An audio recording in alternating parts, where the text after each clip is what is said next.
verde como una manzana. Hola clase. In the last lecture, we learned about the basic philosophy behind conjugation in Spanish. We also took a look at the conjugation system for present tense AR verbs. The good news is that everything we discussed in the last lesson is applicable to ER and IR conjugations too. The only difference is that the actual suffixes, or conjugations, are slightly different. Let's begin our next stop in Spain in the well-known town of Pamplona. A very common ER verb, correr, or in English, to run, is a perfect connection with this particular place. Let's begin our walk down La Calle Estafeta, the very same street where the running of the bulls takes place. El encierro, or running of the bulls, takes place each year as part of the celebration of San Fermín. The practice of running in front of the raging bulls has its roots in tradition, where the bulls or cattle were herded through the city to the bullfighting arena, where El Matador would face off with the raging toro. For now, let's jump back to the lesson, but when we come back, we'll take a look inside this arena to have a look for ourselves. Before we get into ER and IR conjugations, let's review the conjugation system for the common AR verb caminar, meaning to walk. You'll recall that in order to conjugate any verb correctly, you must first be able to correctly identify the root of the verb.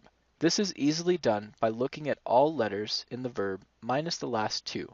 Now that we've identified the root and the suffix of the unconjugated form of the verb, we can then substitute the original suffix with a conjugation suffix to be able to use the verb in any given context. Now, as I mentioned earlier, the concept of conjugation is the same for ER and IR verbs, but they have slightly different conjugation suffixes. Let's take a look first at the ER conjugations using the common verb comer, or to eat, for context. Just as we did with AR verbs, we would want to substitute these conjugation suffixes with the suffix of the unconjugated verb to be able to use it in context.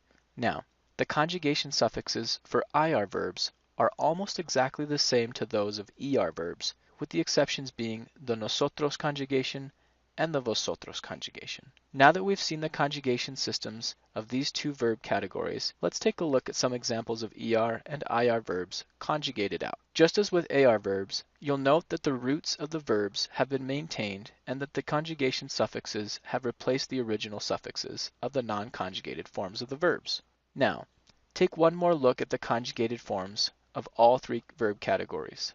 You'll want to learn each of these systems as best you can, so as to have a solid foundation for further progress in the language. Before we go on, let's head back to Pamplona for a look at that bullfighting arena. It is here that the traditional bullfight takes place. It should be noted that although bullfights stand as a classic symbol of Spanish culture, there is much debate among animal rights activists who find the spectacle to be extremely cruel. Author Alexander Fisk Harrison, who trained as a bullfighter in research for a book, found that fighting bulls lived much fuller lives than their typical meat cow counterpart. In any case, this is the ring in Pamplona where the matador, or bullfighter, literally translated as the killer, brings a fantastic death to the powerful bull. Okay, let's get back and wrap up this lecture. We'll finish by going through some questions together. Remember that once you have the ability to identify the root of a regular verb, it then comes down to being able to remember the correct conjugation suffix for the appropriate context.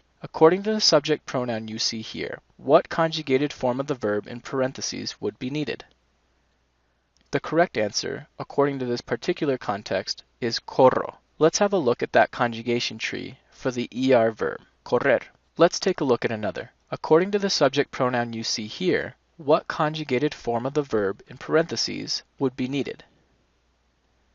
The correct answer, according to this particular context, is escribes. Let's have a look at the conjugation tree for the IR verb escribir. Ready for another curveball? Let's take a look. According to the subject you see here, what conjugated form of the verb in parentheses would be needed?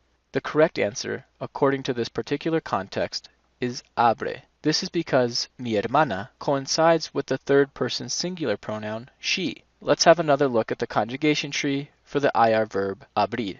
That concludes our introduction to ER and IR verbs. It will take practice and patience to master the present tense Spanish conjugations, but it is an absolute essential skill if you want to further progress in your understanding of the Spanish language. Hasta luego, amigos.